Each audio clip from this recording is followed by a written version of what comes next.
महाशांति है। सभी का स्वागत है, परम परम महास्वागत है एपिसोड नंबर 1137 में 1137 में। तो कैसे हैं सब बेहद की आत्माएं, श्रेष्ठ आत्माएं, जागृत आत्माएं। आशा रखता हूं सब बढ़िया होंगे, मस्त होंगे, व्यस्त होंगे। दादाजी के इस यूट्यूब चैनल पर आप सभी का बेहद का परम परम स्वागत है। मैं हूं अनंत और सभी का स्वागत करता हूं लाइव मेडिटेशन रात को 10 से 11 में। तो आइए आप और हम मिल के शुरू करते हैं आज का बढ़िया सा एपिसोड। तो भाई शेड्यूल करने में कुछ दिक्कत आती है क्योंकि शेड्यूल किया हुआ जो है वो अलग तरीके से खुलता है और फिर मुझे दोबारा नई लिंक क्रिएट करनी पड़ती है। इसकी वजह से अभी जब तक यूट्यूब अपना सिस्टम चेंज नहीं करता तब तक के लिए आपको जो है 10 बजे एग्जैक्ट यूट्यूब चैनल खोल के रखना है। जैसे ही 10 बजेंगे मैं आऊँगा, वहाँ आपको लाइव का लोगो दिखेगा और तुरंत ही आप आइएगा वहीं पर और फिर हमारी हो जाएगी मुलाकात। तो भाई बहुत बहुत सभी दिव्य आत्माओं का स्वागत है। थोड़ी सी दिक्कत उठानी पड़ रही है पर ठीक है, कोई दिक्कत नहीं है। मज़े ही मज़े, कल सबने किए मज़े ही मज़े, तो आज मज़े याद है या भूल गए? तो अब ज़रूर से कमेंट में शुरू में याद कराइएगा मुझे भी, तो हम शुरू में कहेंगे कि आप सब मिले तो मज़े ही मज़े, है ना। तो सभी का बहुत बहुत स्वागत करते हैं बापूजी के इस यूट्यूब चैनल पर। और तो भाई दिक्कतें आती है जाती हैं, चलता रहता है। यस, याद है मज़े, बिल्कुल सही है। हाँ, याद है मज़े ही मज़े। तो मेरे पास आपके लिए बात करने के लिए आज क्या है, तो एक बढ़िया सा कोट है जो मैं यहाँ बताऊँगा। Our world is in crisis because of the absence of consciousness. भाई हमारा जो ये दुनिया है, our world is in crisis, तो एक क्राइसिस में है। हाँ, क्राइसिस मतलब आप समझते हैं क्राइसिस किसे कहते हैं? क्राइसिस कहते हैं किसी चीज़ की कमी। कहते हैं ना, मनी क्राइसिस चल रहा है, फूड क्राइसिस है, खाना नहीं मिल रहा, रोटी नहीं मिल रही। तो जो ये कौन चीज़ की क्राइसिस है? तो एब्सेंस ऑफ कॉन्शियसनेस, राइट। जो हमारी चेतना, एब्सेंस ऑफ, लोगों के अंदर से चेतना ख़त्म हो रही है, मानवता ख़त्म हो रही है, आत्म जागृति ख़त्म हो रही है। तो एब्सेंस ऑफ कॉन्शियसनेस, आत्मज्ञान के अभाव, आत्म जागृति का अभाव, चेतना का अभाव होने के कारण दुनिया जो है क्राइसिस से जा रही है। तो भाई इसलिए सभी दिव्य आत्माएं जागो और सबको जगाओ। ये बहुत ही इम्पोर्टेंट बात है कि जितना आप जागोगे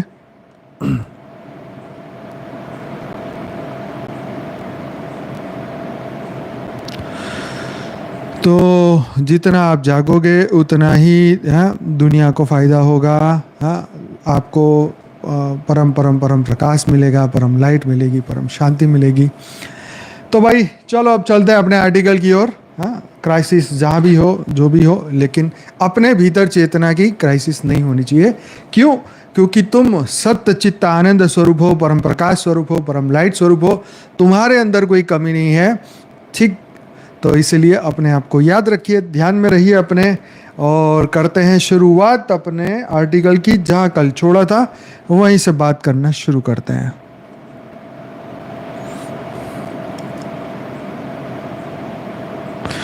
तो बात करते हैं जहाँ ख़त्म की थी। तो जो हमारे ऋषियों ने जो बात की थी वहीं पर आ जाते हैं। पतंजलि जी ने कहा था ना, योग वृत्ति,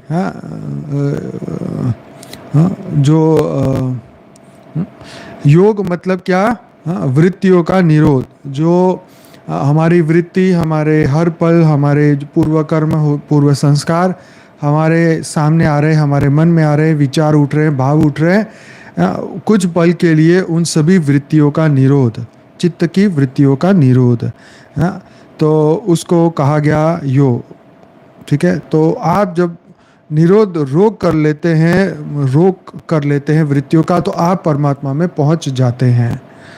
तो कल हमने ये बात की थी और उससे उनका एक मंत्र मिला, वृत्ति सारूप्य मित्रम, अर्थात वृत्ति के अनुरूप ही मनुष्य हो जाता है। ये भी बहुत मस्त महत्व की बात है। जो जैसी वृत्ति, जो जैसा भाव, जो जैसा अपने आप के बारे में सोचता है, वैसा वो बन जाता है। तो वृत्ति के अनुरूप ही मनुष्य हो जाता है। एक जगह लिखा है कि यदि वृत्ति कामुक हो तो मनुष्य कामनाओं में आ जाएगा। काम मतलब सिर्फ नेगेटिव विचार या सेक्सुअली विचार नहीं, काम मतलब कामना, कामना मतलब इच्छा, कोई भी चीज़ की इच्छा करना, कामना करना, तो उसे भी कामना ही कहा जाएगा। वृत्ति क्रोध की है तो मनुष्य क्रोधी हो जाता है, मनुष्य की वृत्ति की भावनाओं की ही अनुरूप हो जाएगी। जैसे वृत्ति क्रोधी बनती है तो मनुष्य वैसा ही हो जाता है। क्रोधी मनुष्य की मुखाकृति भी वैसी ही हो जाती है, बल्कि अंतर में क्रोध का स्वरूप ही धारण कर लेता है। इसलिए यह शरीर ऊपर से दिखाई देता है वैसा नहीं है, बल्कि आप उस शरीर में स्थित है। यह शरीर तो कार्य करने व रक्षा के लिए कार्य, यह शरीर तो कार्य करने व रक्षा के लिए ये खोल है, मतलब ये एक चद्दर है, ये एक आवरण है। जब तुम इस शरीर से निकल जाते हो तो यह वैसा का वैसा ही पड़ा रह जाता है और तुम सूक्ष्म रूप से बाहर आ जाते हो। तो ये बिल्कुल सही है। जब तुम इस शरीर से निकल जाते हो तो यह शरीर वैसा ही पड़ा रह जाता है, तुम सूक्ष्म रूप से बाहर आ जाते हो। इसमें विचार रहते हैं, इसी में वृत्ति रहती है। तुम इसी रूप में दूसरी शरीर में व्यवस्थित हो जाते हो। इसलिए लिखा है कि अगर तुम थोड़ी देर के लिए वृत्तियों को शांत कर लो तो तुम परमात्मा में स्थित हो जाओगे। सब ऋषियों ने इस पर पूर्ण रूपेण सहमति व्यक्त करते हुए फिर कहा कि बात बिल्कुल ठीक है, लेकिन वृत्ति का शांत करना बड़ा कठिन है। वृत्ति पैदा ही ना हो वहाँ तक सब ठीक है, लेकिन वृत्ति पैदा होने पर उसका शांत होना कठिन ही नहीं बल्कि असंभव है। आप बिल्कुल शांत बैठे हैं, आप में अचानक यह विचार आ गया कि अमुक व्यक्ति हमारा अनिष्ट करना चाहता है। ऐसा विचार आते ही हमारी शांति भंग हो जाती है।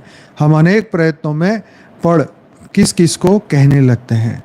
अब सोचिए कि जब हम निर्विचार अवस्था में बैठे थे, वापिस उस अवस्था में आने का क्या साधारण कार्य है। फिर से बोलता हूँ, सोचिए कि जब हम निर्विचार अवस्था में बैठे थे, वापिस उस अवस्था में आना क्या साधारण कार्य है। तो जैसे ही हमारे अंदर एक ऐसा, जब हम शांति से बैठे हुए थे, अचानक एक विचार आ गया और अमुक विचार हमारा अनिष्ट करना चाहता है। तो ये देखो, यहाँ पे जो एग्जाम्पल दिया था, मैंने कल भी एग्जाम्पल दिया था।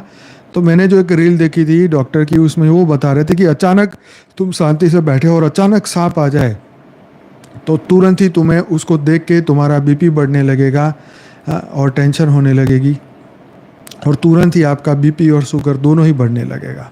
अब तुम शांति से बैठे थे, अब वो जो डर है तुम्हारे भीतर अगर लगातार रहता है तो क्या होगा कि आप एक ऐसी अवस्था में पहुंच जाएंगे जहां डर और तनाव जो है आपके अंदर आपके बीपी और शुगर को बढ़ाता जाएगा। ज़्यादातर लोग जो जिन्होंने ये कहा है कि ये स्ट्रेस जो है यही हर रोग का कारण है। तो जितना अपने मन को फ्री करो, यहाँ तो सांप की बात की, हम यहाँ कोई रिलेटिव के विचार की बात कर ले या किसी भी जानवर की, मनुष्य की, चोर डाकू लुटेरा, जितनी भी रील हम देखते हैं, जानवर ने दूसरे पे अटैक कर दिया, इसने उस पे अटैक कर दिया। अच्छा खासा बैठा हुआ इंसान एक विचार आते ही वो उसकी शांति ख़त्म हो जाती है और उसके मन के ऊपर जो उसका कंट्रोल था वो ख़त्म हो जाता है, तो उसकी शांति भंग हो जाती है। तो अब देखो कितने प्रयत्न करेगा तब जाके वो विचारों से बाहर निकलेगा, इन बुरे विचारों से। हाँ, ब्रेन वैसे ही हार्मोन्स रिलीज करेगा। बिल्कुल सही है कि जो विचार हम पकड़ लेंगे ब्रेन उसी पे काम करेगा और ऐसे ही हार्मोन पैदा करेगा।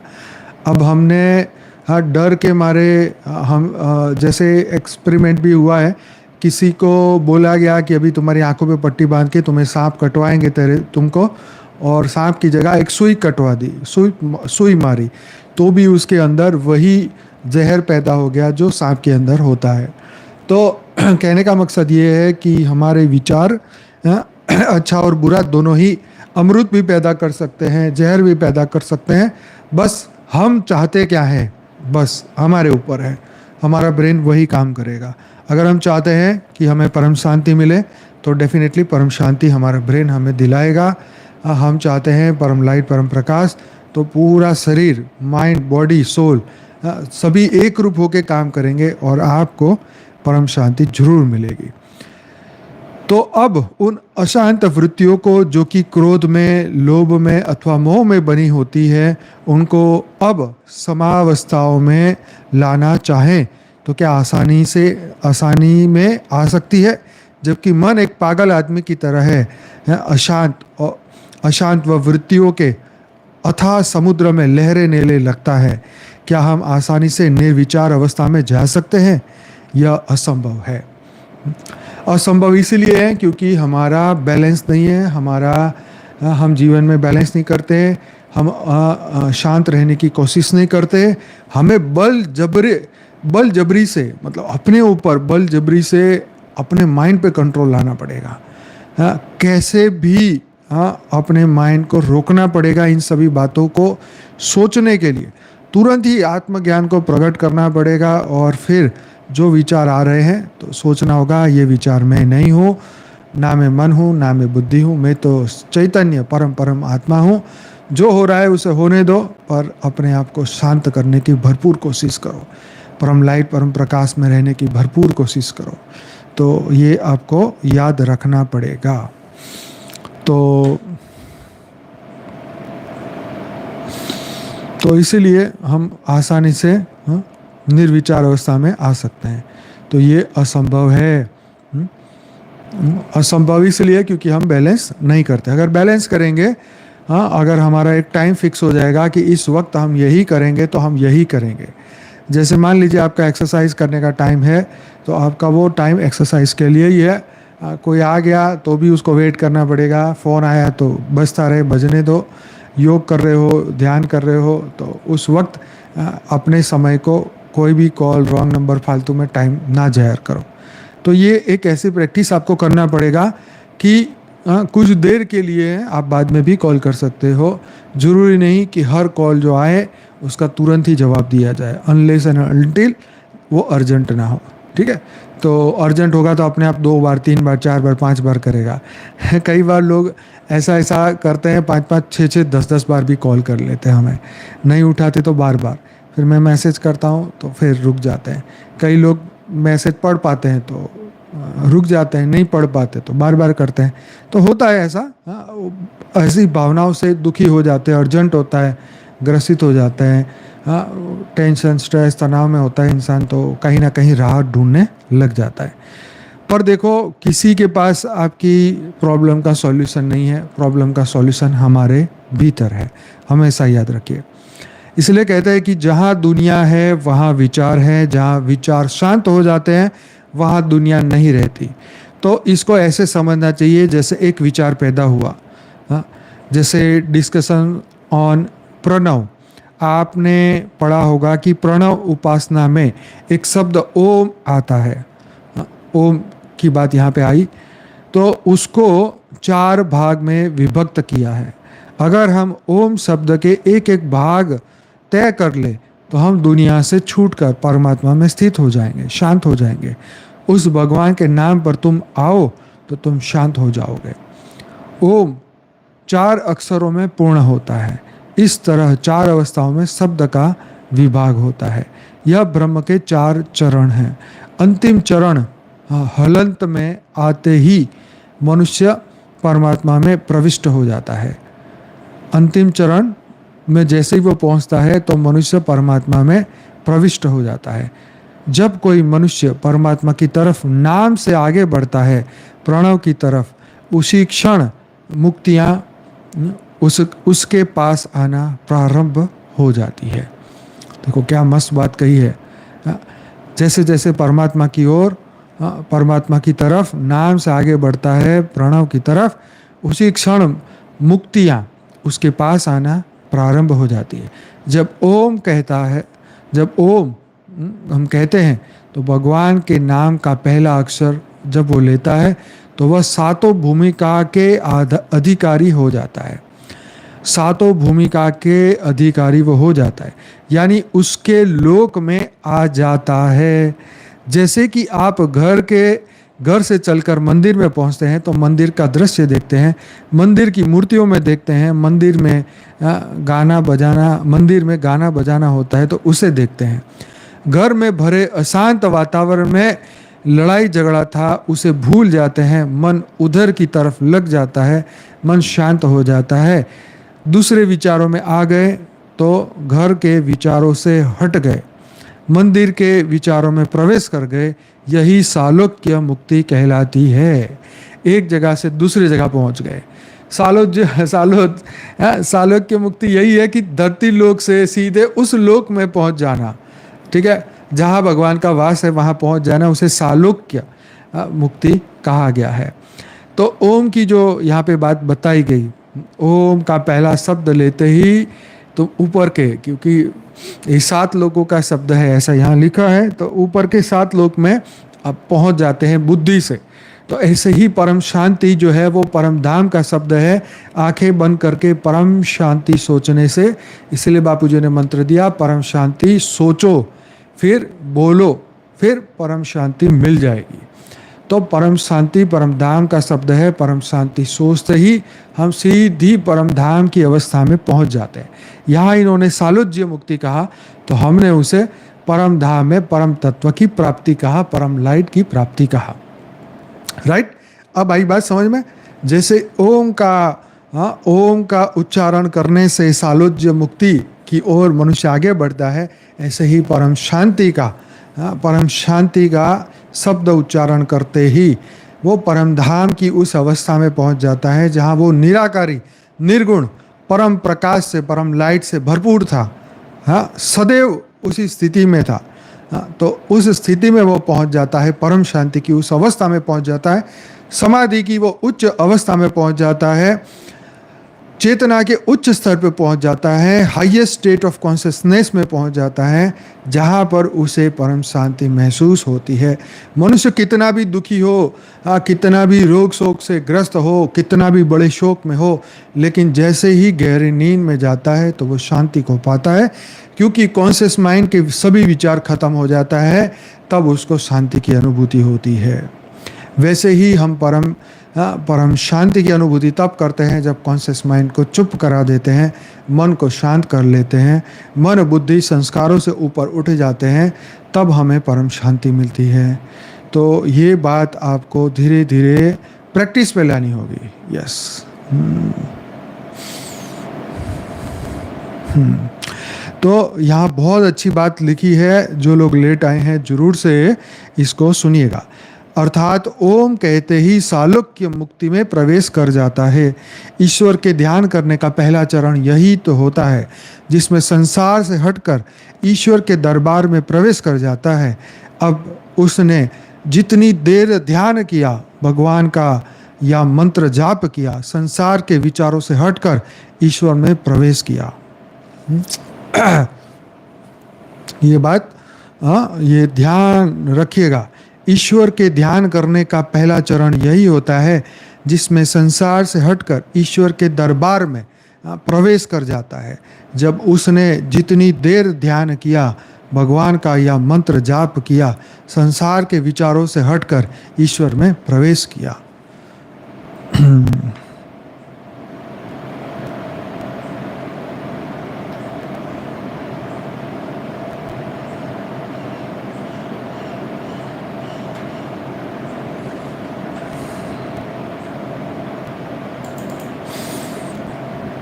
देखो, ये जब मैं आपसे बात कर रहा था तो तुरंत ही मेरे माइंड में एक बात फ्लैश हो गई। वो आपको इतनी बढ़िया बात चल रही है, लेकिन ये बात बोलना मतलब इस वक्त मेरे सामने आई है तो मुझे बोलना बहुत ज़रूरी है।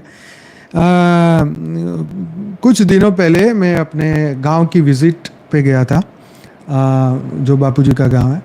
तो बापूजी जिस मंदिर में जाते थे, हनुमान जी के मंदिर में, वहाँ पर भी मैं गया। बड़ा अच्छा लग रहा था, लेकिन वहाँ पे ऐसे ध्यान घुमाते घुमाते बहुत सारे देवी देवताओं की आजकल मूर्ति रख दी है।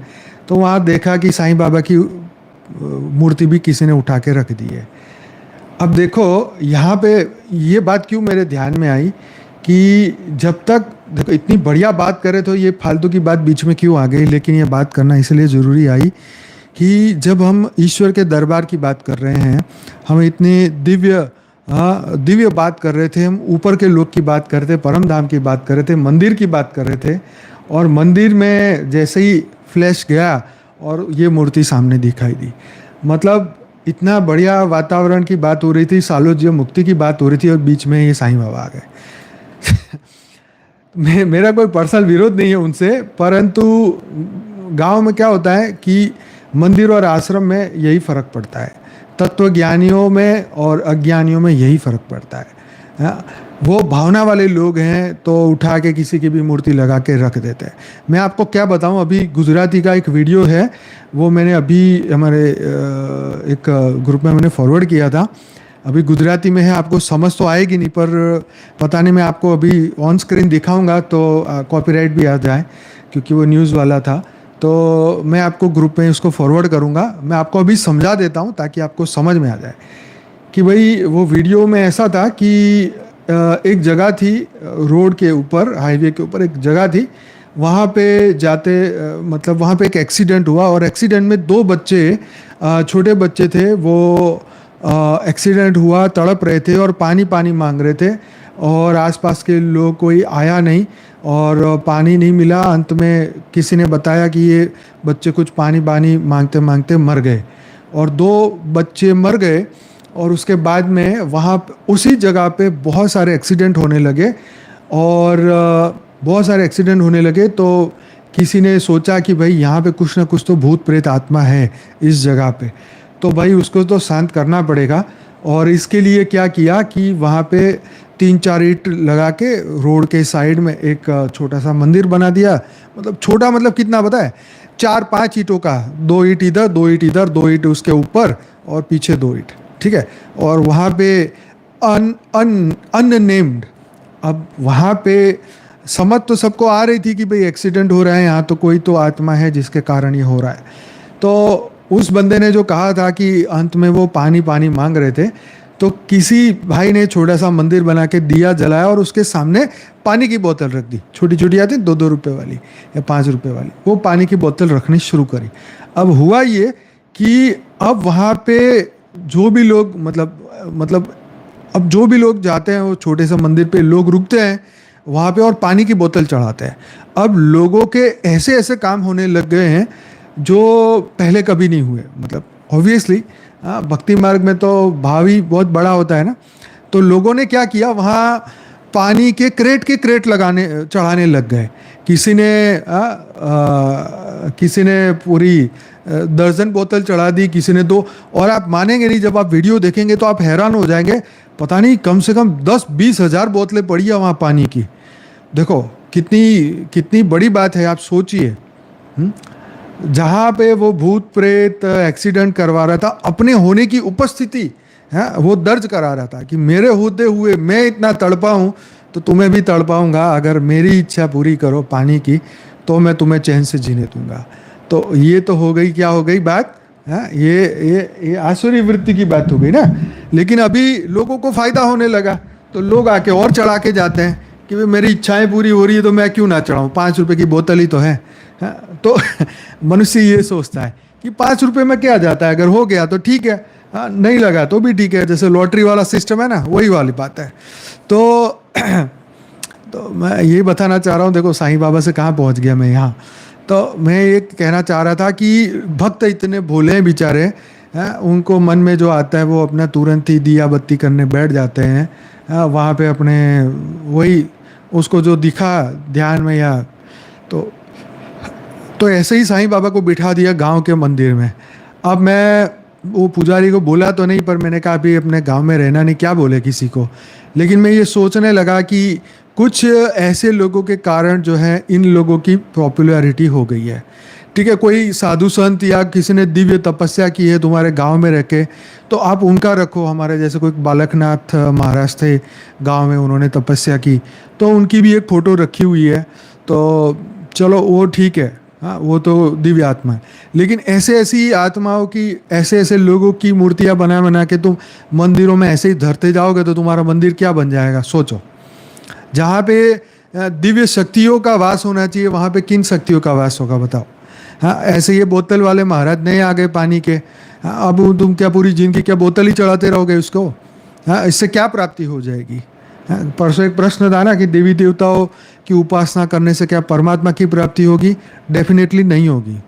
हाँ, जिसको ध्याओगे उसी को ही पाओगे। जिस देवी देवताओं के पीछे लगोगे वो तुम्हें वहीं ले जाएंगे। हाँ, हमने बहुत देख लिए। हाँ, चैनलिंग करने वाले भी देख लिए। हाँ, ऐसे बहुत सारे देख लिए। हाँ, कोई यहाँ पे सुखी नहीं हो सकता। जब जैसे हमारे कर्म के बंधन होंगे वैसा ही हमें फल भुगतना पड़ेगा। ज़्यादा स्मार्ट बनने, होशियार बनने या नौटंकी करने या भक्ति का झूठा दिखावा करने से कुछ फायदा नहीं होता। आपने भी अपने जीवन में देखा होगा, हमने भी देखा है। पर मैं आपको ये बता रहा हूँ कि जो भक्ति आज तमो प्रधान होती जा रही है उसके पीछे हमारा तत्व ज्ञान जिम्मेदार है। क्योंकि तत्व ज्ञान हो गया जीरो। हाँ, तत्व ज्ञान, वेदों का ज्ञान, उपनिषदों का ज्ञान हो गया जीरो।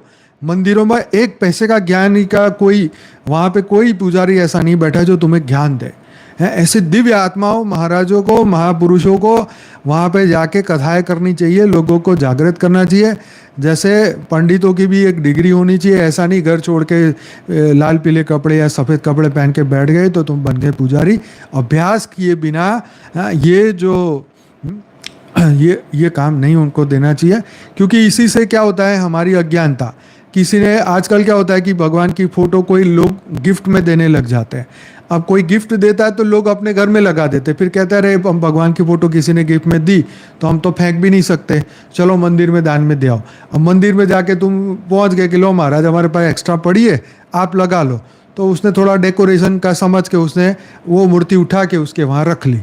ठीक, अब गलती उसकी भी नहीं बेचारे की, लेकिन ये डेकोरेशन का काम नहीं है भाई। मंदिर डेकोरेशन की जगह नहीं है। हाँ, वो ये एक बहुत, अगर सोचा जाए तो चार्जिंग पॉइंट है।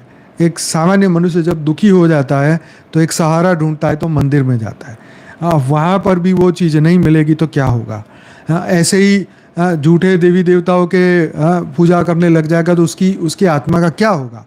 हाँ, रखना है तो तुम एक गीता रखो वहाँ पे, उसकी पूजा करो। पर गीता तो कभी कोई मंदिर में रखी नहीं गई है, बोलो। मैं तो देखता हूँ, आपने भी देखा होगा, कभी गीता रखी उसके आगे दिया रखा। हाँ, भगवान कृष्ण के भी तो फोटो लगाओ। हाँ, उनके ऊपर तो गीता की पोस्टर लगाओ हर मंदिरों में कि भाई मृत्यु से पहले जरूर पढ़े, ऐसा लिखा होना चाहिए। गीता की फोटो होनी चाहिए, भगवत गीता, और नीचे लिखा होना चाहिए कि मृत्यु से पहले अचूक पढ़े, नहीं तो तुम्हारा स्वर्गवासी नहीं होंगे कभी भी। तब जाके मनुष्य जो है कुछ करेगा। हाँ, रोडों पे जाके गीता बांटने से नहीं होगा। ये अवेयरनेस, झंडे लेके चौराहे पे खड़े होना पड़ेगा पब्लिक को। मरने से पहले गीता पढ़ो, मरने से पहले गीता पढ़ो। ऐसे हर जगह जब बैनर लगेंगे ना तो ये लोगों की बुद्धि खुलेगी। राइट, ऐसे ही सर्वशास्त्र सिरोपणी नहीं है। हाँ, फिर तुम 4 धाम जाओ या 70 धाम जाओ, जब बुद्धि ऐसे भूत प्रेतों में ही लगी है तो फिर तुम कोई भी धाम जाओ, लेकिन मुड़ के तो तुम्हें उसी के पास जाना पड़ेगा जिसकी तुमने भरपूर पूजा की है, भक्ति की है। तो अब तो गरुड़ पुराण भी सुनने में लोगों को डर लगता है। अपने कर्मों से डर लगता है इसीलिए तो नहीं सुनते। यस, मंदिरों में म्यूजियम होना चाहिए, बिल्कुल सही है। हाँ, ब्रह्मांड का फोटो लगा होना चाहिए, पर कहाँ है बताओ? 7 लोग की फोटो, स्वर्ग नरक का वहाँ फोटो होना चाहिए, तभी तो लोग सोचेंगे। पूरा म्यूजियम, एक प्रदर्शनी होनी चाहिए। हमारे आश्रम में इस बार जो अहमदाबाद में बनाया प्रदर्शनी, कितनी बढ़िया बनाई है। जिन्होंने देखी है उनको पता है। उन्होंने पूरा एक दीवार में ब्रह्मांड के 7 लोगों का पूरा वर्णन बताया है, फोटो के साथ, AI की फोटो के साथ। तो बिल्कुल देखो, हर मंदिरों में कहीं ना कहीं कोई भी दिव्य आत्माओं की फ़ोटो रखी है जिन्होंने अच्छा काम किया है तो उनके लिए ठीक है। लेकिन ऐसे ही भूत प्रेतों को उठा के बिठा दिया, ये सबका मालिक एक, तो सबका मालिक एक ही है, पूरी दुनिया को पता है। तो मैं यही कहना चाहता हूँ कि जब तक हम आत्म जागृति के मार्ग पे आगे नहीं बढ़ेंगे, तत्व ज्ञानी नहीं बनेंगे, तब तक किसी का भी भला होने वाला नहीं है। एटलीस्ट जहाँ पर भी आप जाओ ना, तो पुजारी को जरूर बोलो कि भाई तुम्हें रखने हैं तो हमारे 33 कोटि देवता के जितनी मर्जी फोटो लगा लो, 33 कोटि देवता के बाहर के एक बंदे की भी फोटो या मूर्ति मत लगाओ, ठीक है। तो ये बात समझ लो और ये सबको सिखाओ, नहीं तो मंदिर क्या बन जाएगा, फिर भूतों का अड्डा बन जाएगा। ऐसे ही आत्माएं मरने के बाद वहीं पर आनी जानी शुरू हो जाएगी, जहाँ तुम्हें चैन मिलने वाला था वहाँ चैन ना मिलके बेचैनी हो जाएगी। तो और अपने घर में तो रखो ही मत, ऐसी फोटो है घर में मत रखो ही मत। तो भाई जितने जागृति हो इतनी फैलाओ, हम तो यही कहेंगे। बाकी जिसकी जो मर्जी हो वो करे, बुरा लगे तो कोई बात नहीं, हम तो अभी से सॉरी बोल देते हैं, ठीक है। अब आगे बढ़ते हैं। आगे आगे चला तो ओम में पहुंचा, ओम की बात कर रहे थे, तो आगे चला तो ओम में पहुंचा, तब उसे समीपता प्राप्त होने लगती है। शब्द जो था वह धीमा पड़ने लगता है, आगे बढ़ा तो वह शांत होने लगता है, वह समीपता के आनंद का अनुभव करने लगता है। तो यहाँ ओम शब्द से कितना फायदा हो रहा है आज हम ये देख रहे हैं। देखो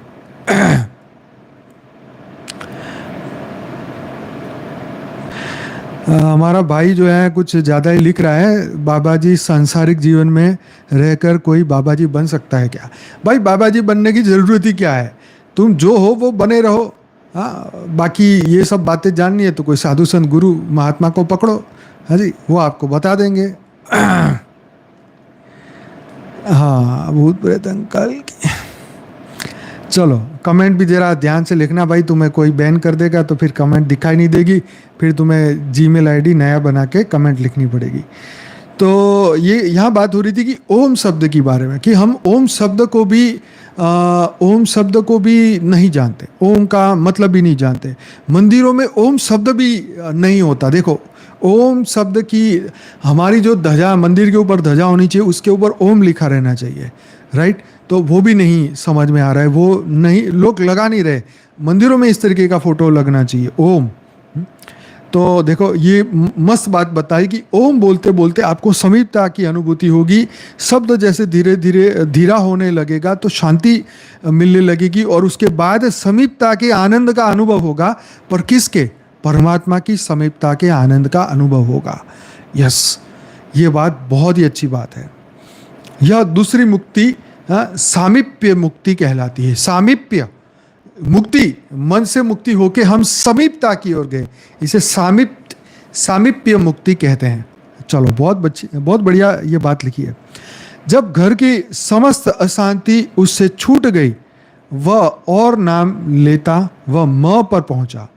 देखो हाँ, जैसे ही ओम में से अ खत्म हुआ फिर म आया, तो अब घर की समस्त अशांति उससे छूट गई, वह और नाम लेता गया, वह म पर पहुंचा तो उसके होठ बंद हो गए। जैसे बोलते ओम, तो म जो है म बोलने से फिर अपना यहाँ लिखा है होठ बंद हो जाता है, यहाँ संसार छूट जाता है, पूर्ण शांति में आ जाता है। इसे सारूप्य मुक्ति, जो तीसरी अवस्था में जाकर ईश्वर स्वरूप में स्थित हो जाता है, वह कहते हैं।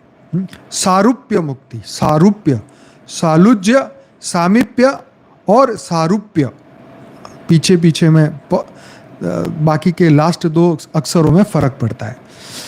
तो सारूप्य मुक्ति जो तीसरी अवस्था में जाकर ईश्वर स्वरूप में स्थित हो जाता है। प्रथम कर्म, दूसरी उपासना और तीसरा ज्ञान, जिसे सारूप्य की अवस्था होती है, उसी में जाकर मनुष्य पूर्ण शांत व ज्ञान एवं प्रकाश में ओत प्रोत हो जाता है। यस, क्या मस्त बात कही। उपासना, पहला कर्म, दूसरी उपासना और तीसरा ज्ञान। कर्म, उपासना और ज्ञान, वाह भाई वाह। तो ये तीन चीज होती है, तब सारूप्य की अवस्था में पहुंच जाता है, और उसके बाद मनुष्य पूर्ण शांत व ज्ञान एवं प्रकाश में ओत प्रोत हो जाता है। ज्ञान व प्रकाश में, भाई गजब की बात है, मजे ही मजे। क्या? प्रकाश में, जो परम प्रकाश है, परम शांति, परम प्रकाश जो हम बोलते हैं, उसमें ओत प्रोत हो जाता है। वाह जी वाह। गुरु की सामीप्यता में जब हम गहरा ध्यान करते हैं तो पूर्ण रूपेण हम प्रकाश से भर जाते हैं। जैसे किसी लोहे के टुकड़े को हम अग्नि में डाल देते हैं तो वह धीरे धीरे अग्नि में अग्नि का ही स्वरूप धारण कर लेता है और थोड़ी देर में उसे अग्नि ही बोला जाने लगता है, अर्थात त्रुदपता प्राप्त कर लेता है। कितनी मस्त बात कही है। गुरु की सामीप्यता में जब हम गहरा ध्यान करते हैं तो पूर्ण रूपेण हम प्रकाश से भर जाते हैं। जैसे कि हम लोहे के टुकड़े को हम अग्नि में डाल देते हैं तो वह धीरे धीरे अग्नि में अग्नि का ही स्वरूप धारण कर लेता है और थोड़ी देर में उसे अग्नि ही बोला जाने लगता है, अर्थात तद्रूपता प्राप्त कर लेता है, एक रूप हो जाता है। तद्रूपता, यस, प्रकाश ही प्रकाश, बहुत बढ़िया। हाँ, तो ये तद्रूपता मतलब एक, अब लोहा का टुकड़ा और अग्नि में कोई फर्क नहीं रहा, अग्नि में जाके वो अग्नि बन गया। कितनी मस्त बात कही है। तो गुरु की सामीप्यता में जब हम गहरा ध्यान करते हैं तो पूर्ण रूपेण हम प्रकाश से भर जाते हैं, जैसे कि हाँ बात आपको बताई। तो इसीलिए हम अपने दादाजी के स्वरूप को, परम प्रकाश परम लाइट के स्वरूप को धारण करते हैं तो हम उन्हीं के समान परम प्रकाश परम लाइट से भर जाते हैं।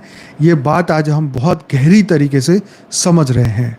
यस, भाई लिख रहे हैं कि भगवान को कैसे पाएं गुरुजी। भाई गुरुजी तो टी शर्ट पहन के बैठे हैं गुरुजी नहीं हूँ मेरे भाई, मैं भी तुम्हारी तरह ही भाई हूँ अपना। तो भगवान को प्राप्त करने का हमारा जो मार्ग है ज्ञान मार्ग है, जरूर से ज्ञान मार्ग में आगे बढ़िए, परम लाइट परम प्रकाश में आप आगे बढ़िए, ज्ञान को सुनिए समझिए और दिव्यता की अनुभूति करिए। हमारे जीवन में कोई भी बंधन नहीं होना चाहिए, ना ही विचारों का, ना स्थूल ना सूक्ष्म ना कारण। ठीक है जी। तो ज्ञान मार्ग है, जरूर से हमारे साथ जुड़िए, हमारे वीडियो देखिए, चैनल को सब्सक्राइब करिए, अनस्पोकन ट्रूथ का प्लेलिस्ट देखिए, बहुत ज्ञान मिलेगा और आप फिर धीरे धीरे ओम का जप करें, परम शांति परम प्रकाश की अनुभूति करें और आप देखेंगे कि ये जो आज हम बात कर रहे हैं, ये जो मोक्ष की बात है, मुक्ति की बात है, सालुप्य मुक्ति है, सारुज्य मुक्ति की जो बात कर रहे हैं वो अनुभव होगी। तो जब भगवान की समीपता को अनुभव करेंगे तो हम परमात्मा के समान बन जाएंगे। यस, भगवान को खुद को, पहले आप खुद को जान लो भाई, भगवान तो फिर तुम्हें मिला समझो। अपने आप को जान लो तो परमात्मा तुमसे दूर नहीं है। ओके, आगे बढ़ते, थैंक यू। तो अग्नि, हाँ, अर्थात त्रदुपता प्राप्त कर लेता है। ऐसे ही मनुष्य जब गुरु या परमात्मा की समीपता में गहरा ध्यान करने लगता है तो उसी के स्वरूप को धारण करने लगता है, उसके समस्त दोष हटकर उसी स्वरूप का हो जाता है, ज्ञान स्वरूप हो जाता है और यही सारूप्य मुक्ति कहलाता है। अब जब ऐसे ही मनुष्य जब गुरु या परमात्मा की समीपता में गहरा ध्यान करने लगता है, बहुत बढ़िया, ध्यान से सुनो, फिर से सुनो, इधर आओ, ध्यान से सुनो।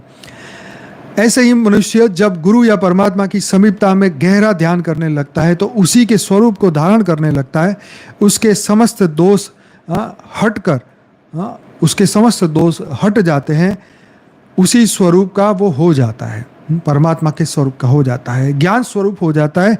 यही सारूप्य मुक्ति कहलाती है। उक्त 3 चरणों में ओम तो समाप्त हो जाता है और चौथे चरण में एक झंकार सी जो अहंकार का हल्का और जीना ट्रांसपेरेंट लाइक जेल सा जो पर्दा है वह रह जाता है। गुरु की कृपा से परमात्मा के गहरे ध्यान में पूर्ण रूपेण मिलकर अस्तित्व का भान नहीं रहता, संसार से पूर्ण रूपेण हट जाता है, ईश्वर में प्रवेश कर जाता है। उसे ही निर्विकार मुक्ति कहते हैं। जीता जागता बोलता चालता इसमें ईश्वर का भी विचार नहीं रहता। देखो क्या मस्त बात कही। इस अवस्था में जब हम पहुंच जाते हैं तो यहाँ पे अपने अस्तित्व का भी भान नहीं रहता, संसार का भी, संसार से संपूर्ण हमारा ध्यान हट जाता है और ईश्वर में हमारा ध्यान प्रवेश कर जाता है। उसे ही निर्विकार मुक्ति कहते हैं। निर्विकार मुक्ति कहते हैं। जीता जागता बोलता चालता इसमें ईश्वर का भी विचार नहीं रहता। जो कोट मैंने 2 दिन पहले बना के लिखी थी, जिसमें सब पूछे थे भाई ये क्यों लिखा, कि ईश्वर परमात्मा को पाने की इच्छा भी परमात्मा से दूर करती है। तो यही कोट को यहाँ समझाने की कोशिश की गई कि जीता जागता बोलता चलता ईश्वर, उसमें ईश्वर का भी विचार नहीं रहता। तो भाई ईश्वर, जब हम कहते हैं ना, वो पिक्चर का भी डायलॉग बना है और बाद में हमारे शास्त्रों में तो कहते ही हैं कि जब ईश्वर को पाने की भी इच्छा खत्म हो जाती, जब तुम ईश्वर ही बन जाते हो, तब तुम सभी चीज़ों से मुक्त हो जाते हो। इच्छा ही नहीं, ईश्वर प्राप्ति की भी इच्छा तब समाप्त हो जाती है जब तुम उनके समान बन जाते हो, राइट। तो ये उस कोट का जवाब था। तो इसलिए कुछ ऐसी तर्क वाली कोट होती है ना, तो इंसान सोच में पड़ जाता है, तो फिर ढूंढने लगता है कि भाई क्या बात है। ऐसे समझो जैसे आप किसी मित्र से मिलने जा रहे हो, आप में एक ख्याल है कि हम मित्र से मिलने जा रहे हैं, नाम रूप है, द्वार पर पहुंचते हैं, उसके सामने जाते हैं, अभी विचार है, मित्र से मिलते हैं। जब मित्र से मिलकर मिलने का विचार नहीं रहता, ठीक उसी प्रकार से प्रथम द्वितीय और तृतीय अवस्थाओं को पार करता हुआ मनुष्य जब अहम के जीने पर्दे को चीरता हुआ निर्विकार अवस्था में पहुंच जाता है, तो उसी को अंतिम मुक्ति कहते हैं। निर्विकार अवस्था में जब पहुंचता है तो उसकी यही अंतिम मुक्ति होती है।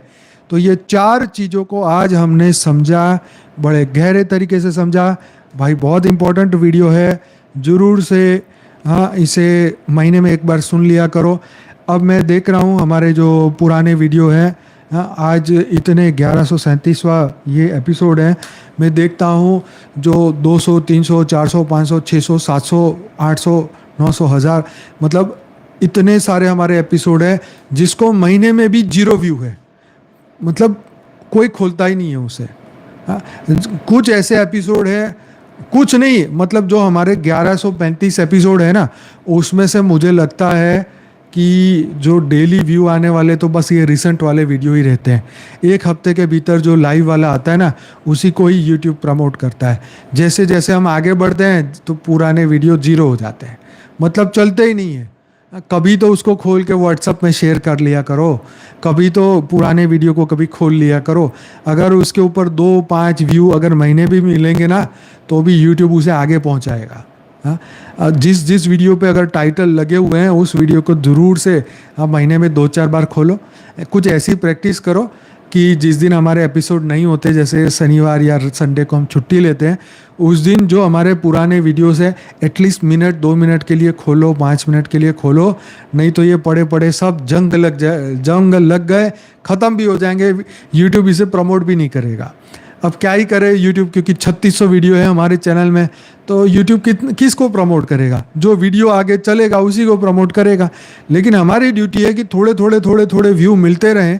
मान लो आप 500 की सीरीज़ पकड़ो, 500 से 600, तो वो जो सीरीज़ के अंदर जो हमारे 100 एपिसोड है, तो हफ्ते में मतलब संडे बैठे हैं तो कम से कम 501 से लेके 510 के 10 एपिसोड को खोल के 2-2 मिनट सुन लिया, तो आपका 1 घंटा पूरा हो गया। मतलब इस तरीके से ऐसा सेटिंग करो कि संडे आप जो है आप कोई भी 10 एपिसोड पकड़ो और उसमें से 5 मिनट इसमें से सुना, 5 मिनट उसमें से सुना, 5 मिनट उसमें से सुना।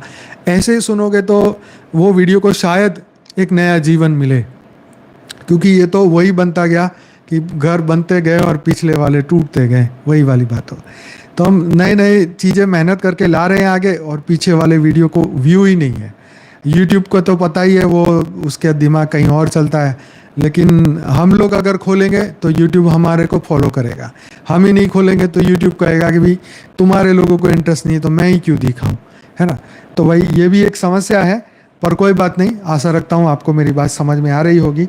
समझ में आए तो ज़रूर से ऐसा करना, जब भी मौका मिले थोड़ा सा ये वीडियो को ज़िंदा रखने के लिए कुछ करना। नहीं तो ये वीडियो धीरे धीरे डेड हो जाएंगे। सब वीडियो की एडवर्टाइज नहीं हो सकती, क्योंकि वो वेस्टेज ऑफ मनी हो जाएगा। इसलिए हम अपने अच्छे वीडियो को ही प्रमोट करते हैं। तो आप भी थोड़ा सा ट्राई करिएगा, डेफिनेटली मुझे भरोसा है आपने अब तक इतना साथ दिया है 4 साल से, तो आगे भी ऐसे ही करते रहोगे। ये इमोशनल होके नहीं कह रहा हूँ, ये एक विश्वास से कह रहा हूँ। ठीक है। चलो, तो ये तो अचानक मेरे दिमाग में बात आई। मैंने इतने कभी 1000 एपिसोड में नहीं कहा, लेकिन अभी मेरे को लगता है कि बोलना पड़ेगा, क्योंकि जब मैं पुराने वीडियोस का व्यू देखता हूँ तो महीने में कुछ भी व्यू नहीं होते, ज़ीरो व्यू होते हैं। तो मुझे लगता है कि यार चलो, अब इंसान जब थकेगा तो सोचेगा, कुछ नया ढूंढना चाहेगा तो पुराने वीडियो खोल के देखना। हाँ, तो आपका रिवीजन भी हो जाएगा, रिपीट भी हो जाएगा। तो हमारे जो एडमिन हैं उनको आप भेज दो कि भाई ये वीडियो अच्छा है, ग्रुप में फॉरवर्ड करो, तो रविवार को हम फॉरवर्ड भी कर देंगे, संडे। और जो लोग ज्ञान डेली सुनते हैं लेकिन हमारे व्हाट्सएप ग्रुप से नहीं जुड़े, तो भाई आप बहुत कुछ मिस कर देते हैं। तो ऐसा मत करिए, व्हाट्सएप ग्रुप से जुड़िए हमारे। और क्योंकि बहुत सारी चीज़ें यूट्यूब में ही आती, तो मतलब व्हाट्सएप में देते हैं ग्रुप में, जो यूट्यूब में नहीं आ सकती। तो इसीलिए अगर आप ज्ञान में इंटरेस्टेड है, ज्ञान सुनना आपको अच्छा लगता है, बापूजी का ज्ञान अच्छा लगता है, तो आप व्हाट्सएप से ज़रूर से जुड़िएगा। फिर होता ये है कि जब प्रोग्राम हो जाता है हमारा, फिर लाइव वीडियो दिखते हैं तो लोग कहते हैं हमें मिलना है, मिलना है।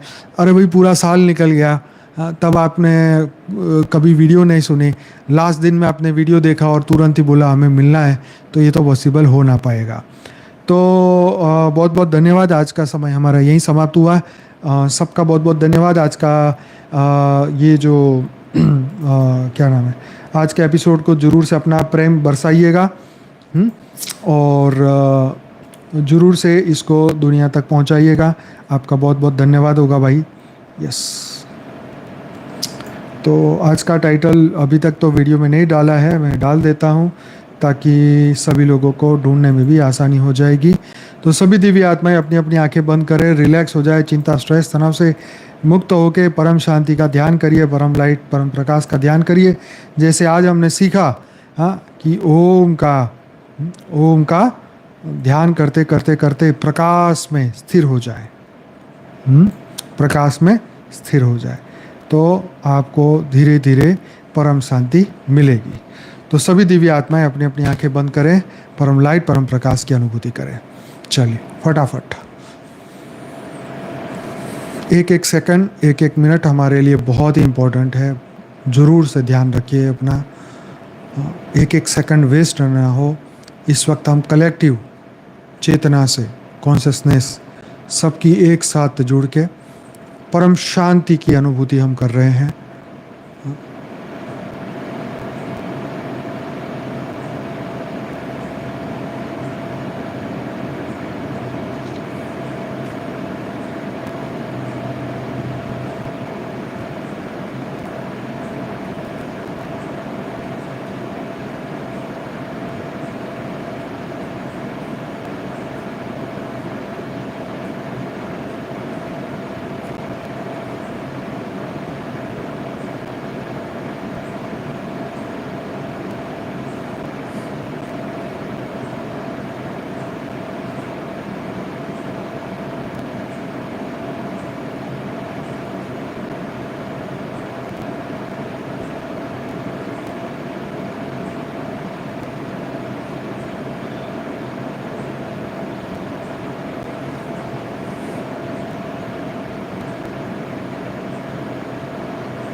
तो आप सभी दिव्य आत्माओं का बहुत बहुत धन्यवाद, दिल से धन्यवाद। वीडियो अच्छा लगा है तो लाइक करिए, शेयर करिए, कमेंट करिए। बेहद की परम महाशांति है, बेहद की परम महाशांति है। मिलते हैं कल रात को 10 बजे। बाय बाय, परम शांति।